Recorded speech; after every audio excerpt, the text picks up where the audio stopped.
নিমি ভাবি কেমন আছে, আমাদের সবার প্রিয় ভাবি? না, উনি বেঁচে নাই, উনাকে আল্লাহ নিয়ে গেছে। ও উনি নাই না, আচ্ছা।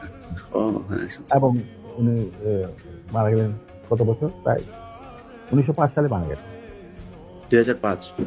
হ্যাঁ, কারণ she was not allowed to take any treatment. She was under house arrest. 1996 মধ্যখানে খালেদা জিয়া ক্ষমতা এসেও তার পাসপোর্টটা দেয় নাই।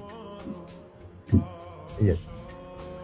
Then she was, when she was free, he fought legal battle and got her passport. কোনো ইয়া করে না, প্রশমন করে না। যদিও Kamal Siddiqui wanted to do that, যে ম্যাডামের সাথে একবার দেখা, অন্য ম্যাডামের সাথে দেখা করবো। যাই হোক, legally got it back, she got it back. তখন it was the 4th stage of cancer. তো যখন তোমার 4th stage এ ক্যান্সার চলে যায়, তখন সেই যুগে কোন চিকিৎসা ছিল।